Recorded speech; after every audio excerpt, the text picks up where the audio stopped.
بسم اللہ الرحمن الرحیم الحمدللہ۔ آج ہماری تلاوت کا آغاز سورہ النساء سے۔ نساء عورت کی جمع ہے، سورہ النساء۔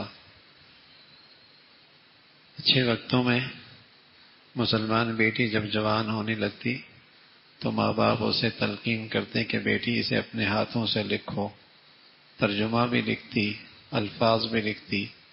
جب دوسرے گھر روانہ ہونے لگتی تو اس کے جہیز میں یہ بھی ساتھ رکھ دیا جاتا۔ اس میں معاشرتی زندگی کے مسائل ہیں۔ ابتدا میں ایمان والوں لوگوں اللہ سے ڈرو، اللہ سے ڈرو، رشتہ داری کا لحاظ رکھو، یتیموں کے حقوق کا خیال رکھو، ان کا ناحق مال مت کھاؤ، یہ ایسا ہے جیسے تم نے پیٹ میں انگارے لے لیے۔ جب مہر مقرر کیا تو خوش دلی کے ساتھ عورت کا مہر دے دو۔ زمانہ جاہلیت میں ازواجی رشتوں کے سلسلے میں کوئی حد نہیں تھی، کتنی شادیاں کرنی ہیں۔ اسلام آیا جو عدل و انصاف دنیا میں قائم کرنے کے لیے تھا، تو ایک سے زائد شادی کی اجازت دی، لیکن عدل، انصاف، مساوات کی شرط کے ساتھ یہ نہ کر سکو تو ایک پہ اکتفا کرو۔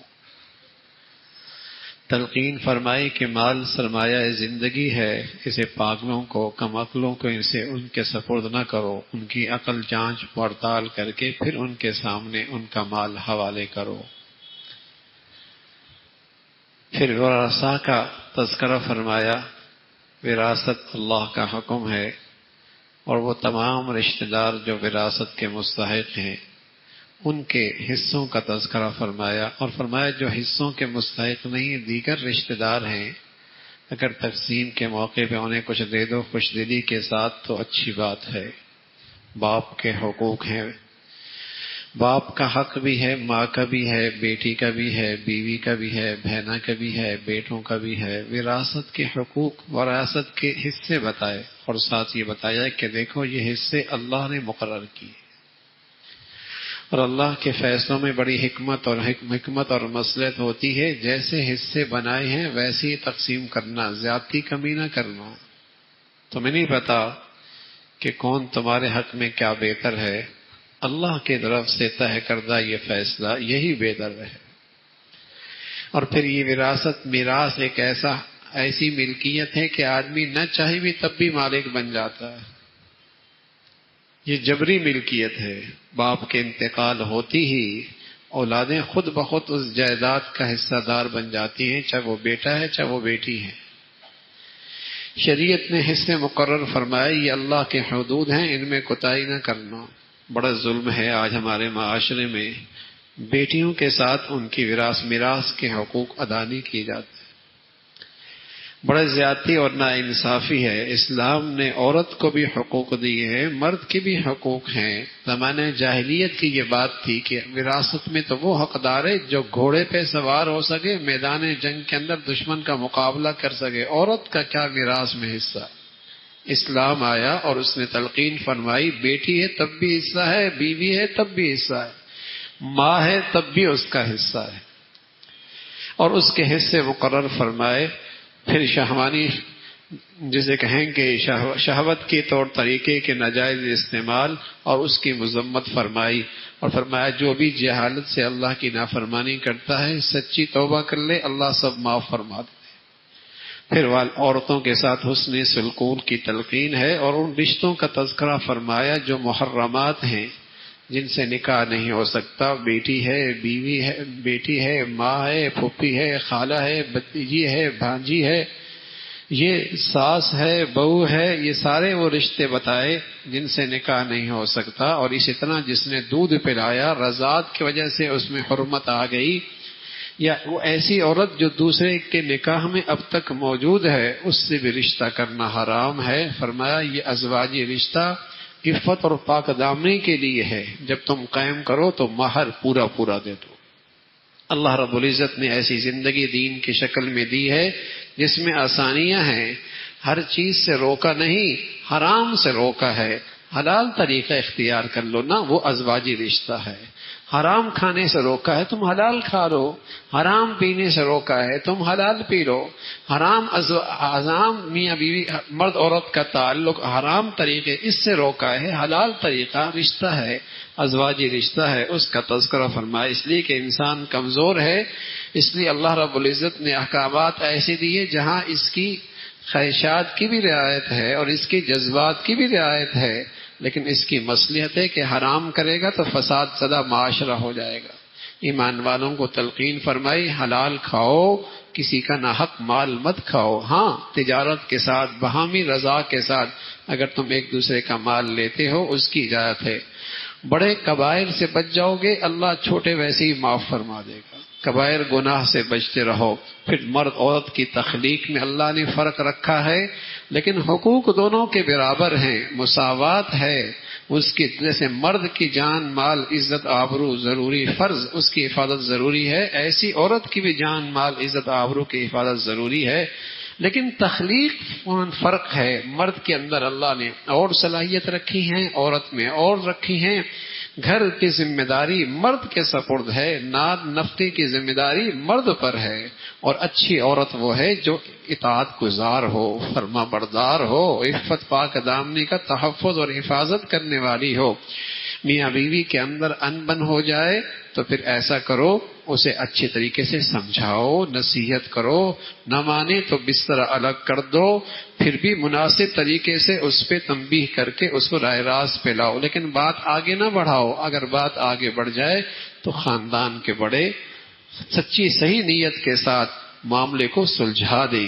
اگر صحیح جذبے اور نیت کے ساتھ کریں گے اللہ کوئی نہ کوئی حل نکال دے گا۔ اس کا تذکرہ فرمایا اللہ کے حقوق بھی پورا کرو، مخلوق کے حقوق بھی پورا کرو، اور مخلوق کے حقوق میں ماں باپ ہیں، پڑوسی ہیں، مسافر ہیں، مسکین ہیں، محتاج ہیں، رشتہ دار ہیں، ان سب کے حقوق کا خیال رکھو۔ اللہ رب العزت تکبر کو پسند نہیں کرتا۔ عام طور پہ مخلوق کے حقوق میں کوتاہی وہیں ہوتی ہے جہاں تکبر ہوتا ہے۔ اللہ کے لیے خرچ کرو گے اللہ انعام دے گا، ریاکاری کرو گے کچھ بھی ہاتھ نہیں آئے گا۔ اس کا تذکرہ فرمایا، اور فرمایا نشے کی حالت میں نماز کے قریب مت جاؤ۔ شراب کی حرمت کے بارے میں پہلی جسے کہیں کہ اس کے لیے ذہن سازی کی گئی کہ نشے کی حالت میں نماز کے قریب مت جاؤ۔ مشکل کیفیت ہے، بیماری ہے، سفر ہے، پانی میسر نہیں، اسلام نے ایک آسان حکم دے دیا، تیمم کر لو، اور تیمم کے ذریعے پاکی حاصل کر لو۔ چاہے غسل کی ضرورت پڑی، چاہے وضو کی ضرورت پڑے، تم تیمم کر کے پاکی حاصل کر سکتے ہو۔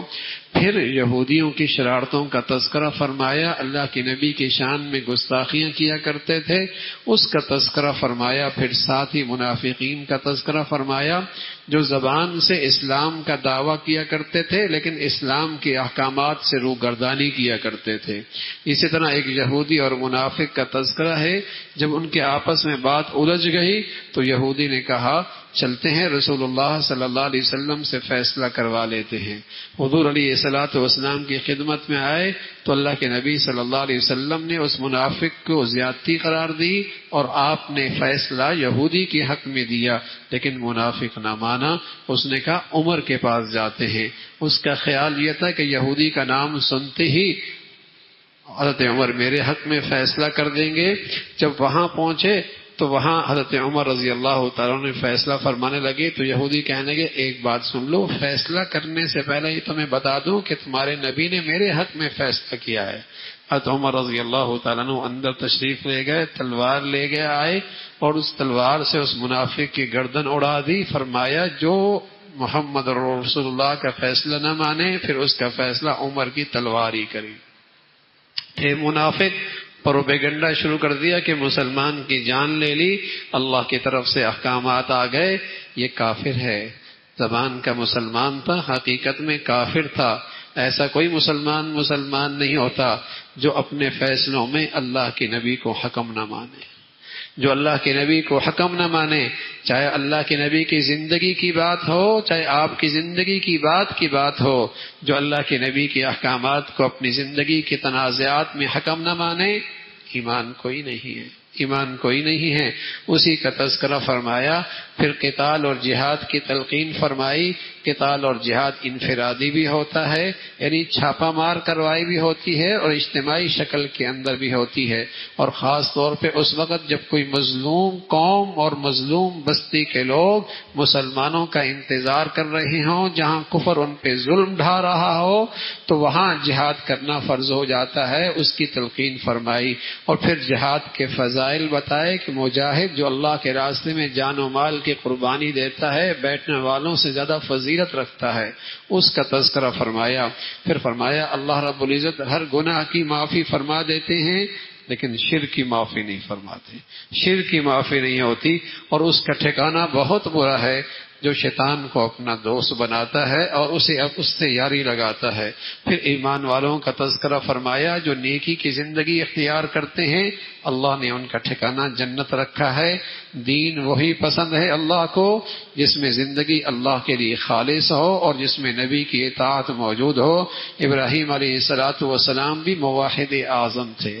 لوگوں، عورتوں کے حقوق کا خیال رکھو، اگر تمہاری آپس میں انبن ہو گئی تو اس کے حقوق ضائع کر کے اسے قیدی کی طرح مت رکھو، یا تو آپس میں صلح کر لو یا پھر جدائی ہو جائے، اور جب جدائی ہو جائے تو فکر نہ کرو، اللہ بہت غنی ہے، اور اللہ رب العزت کی طرف متوجہ ہو جاؤ، اللہ دونوں کی حاجت اور ضرورت پوری کریں گے، اس لیے کہ زمین و آسمان کا بادشاہ وہی ہے۔ اور پھر فرمایا سارے انبیاء علیہ الصلوۃ والسلام اور اس دین کا مقصد ایک ہی ہوتا ہے کہ دنیا میں عدل و انصاف قائم ہو جائے۔ سارے پیغمبر، سارا آسمانی نظام صرف اس لیے آیا کہ دنیا میں عدل و انصاف قائم ہو جائے، اور یہی عدل و انصاف دنیا میں امن اور سلامتی کی اس میں ضمانت ہے۔ پھر ایمان والوں سے کہا ایمان والو، ایمان کی حقیقت پیدا کرو، ایمان کی حقیقت پیدا کرو۔ صرف مسلمان گھرانے میں پیدا ہو جانا، مردم شماری میں مسلمان ہونا، یہ کافی نہیں ہے۔ ایمان تو ایک زندگی کا نام ہے، ایمان تو ایک حقیقت کا نام ہے۔ ایک نقلی سیب ہوتا ہے اور ایک اصلی سیب ہوتا ہے۔ دور پہ اگر میز پہ رکھ دیے جائیں پلاسٹک کا سیب اور حقیقی سیب، نظر تو ایک جیسے ہی آتا ہے، لیکن جب دونوں کو ہاتھوں میں لوگے تو زمین و آسمان کا فرق محسوس ہوگا کہ حقیقی سیب میں خوشبو ہوتی ہے، اس میں توانائی ہوتی ہے، اس کی رنگت میں کشش ہوتی ہے، اور نقلی سیب کے اندر کچھ بھی نہیں۔ دیکھنے میں دونوں مسلمان ایک جیسے لگتے ہیں، لیکن ایک ایمان کی حقیقت سے خالی ہو اور ایک ایمان کی حقیقت کے ساتھ ہو تو دونوں کی زندگی میں بڑا فرق ہوتا ہے۔ تو تلقین فرمائی ایمان والوں سے ایمان والو، ایمان کی حقیقت پیدا کرو۔ ایک صحابی کہنے لگے یا رسول اللہ مجھے کیسے پتہ چلے گا کہ ایمان ہے بھی یا نہیں؟ کوئی ایسی علامت بتا دیں کہ میں اپنے ایمان کا جائزہ لیتا رہوں۔ اللہ کے نبی کوئی ایسی علامت بتا دیں کہ میں اپنی ایمان کی جائزہ لیتا رہوں کہ واقعی ایمان ہے بھی یا نہیں۔ تو اللہ کے نبی فرمانے میں لگے اذا سرت کا حسنتک وساعت کا سیئتک فانت مومن، جب تو نیکی کرے تو تیرے اندر خوشی ہو جائے اور تجھ سے گناہ اور نافرمانی ہو جائے تو پریشان ہو جائے، یہ علامت ہے کہ اللہ نے تجھے ایمان کی دولت دے رکھی۔ ایمان کی دولت یہی ہے، جب آنکھوں کی روشنی ہوتی ہے نا تو سانپ میں بچھو آ جائے تو گھر میں تو کیا حال ہوتا ہے، اور گھر میں چور ڈاکو آ جائے تو بتائیے کیا کیفیت ہوتی ہے۔ اس لیے کہ دشمن کو اپنی آنکھوں سے دیکھ رہا جس سے نقصان ہونے والا ہے۔ ایسی جب دل کی آنکھیں ایمان کی نصیب ہو جائیں، گناہ زندگی میں آ جائے، گناہ گھر میں آ جائے، گناہ اولاد میں آ جائے تو ایمان والا پریشان ہو جاتا ہے۔ جب تک اس موذی اور اس زہر سے اپنے بچے بچیوں کو گھروں کو پاک نہیں کر لیتا، اسے چین نہیں آتا، اسی کا نام ایمان ہے۔ تو فرمایا ایمان والو، ایمان کی حقیقت پیدا کرو۔ پھر اللہ رب العزت نے ان منافقین کی مذمت فرمائی جو کفار سے دوستیاں اور یاریاں اس لیے لگاتے ہیں کہ عزت وہاں ملے گی اور دنیا کے اندر معزز مقام ملے گا۔ فرمایا ایمان والو، عزت کے خزانے اللہ کے پاس ہیں، جسے وہ ذلیل کرنا چاہے کوئی عزت نہیں دے سکتا، اور جسے وہ رسوا کرنا چاہے کوئی عزت نہیں دے سکتا، اور جسے وہ عزت دینا چاہے کوئی رسوا نہیں کر سکتا۔ اہل ایمان کو تلقین فرمائی ایسی صحبت میں نہ بیٹھو جس میں اللہ کی نافرمانی کی باتیں ہوتی ہیں اور جس میں گمراہ گمراہ لوگ گمراہ نظریات کا پھیلا رہے ہوتے ہیں، اپنے آپ کو وہاں سے الگ کر لو ورنہ تمہارے دل بھی ان جیسے ہو جائیں گے۔ پھر اللہ رب العزت نے منافقین کی مذمت فرمائی، کل قیامت میں سب سے نچلے درجے میں ہوں گے، اور ایمان والوں کو تلقین فرمائی، ایمان والوں کو چھوڑ کر کافروں سے دلی دوستی نہ لگانا۔ ہاں پھر ایک نسخہ بتا دیا مسلمانوں کو کہ مسلمانوں اگر اس نسخے کو اختیار کرو گے تو تم دنیا آخرت میں اللہ کے عذاب سے بچ جاؤ گے۔ ایک نسخہ بتایا کہ تم دنیا آخرت میں اللہ کے عذاب سے بچ جاؤ گے، اور فرمایا وہ نسخہ کیا ہے؟ زبان سے بھی، دل سے بھی اور حقیقی لحاظ سے بھی تمہاری زندگی اگر شکر پہ آ گئی، اللہ تمہیں دنیا کے عذاب سے بھی بچائے گا، آخرت کے عذاب سے بھی بچائے جائے گا۔ دنیا کے اندر بھی اللہ کی پکڑ سے بچ جاؤ گے، آخرت کے اندر بھی اللہ کی پکڑ سے بچ جاؤ گے اگر تمہاری زندگی میں زبان، دل اور حقیقی شکر ہو جائے۔ اور حقیقی شکر یہ ہوتا ہے بھائی، اللہ کی نافرمانی اللہ کی نعمتوں میں نہ کی جائے، اللہ کی نعمتوں میں اللہ کی نافرمانی نہ کی جائے۔ اگر ایسی شکر والی زندگی ہوگی تو اللہ کریم کہہ رہا ہے ما یفعل اللہ بعذابکم ان شکرتم وآمنتم، مجھے کیا پڑی تمہیں عذاب دوں اگر تم ایمان کے بعد شکر گزار بندے بن جاؤ۔ اللہ ہم سب کو شکر والی زندگی نصیب فرما دے۔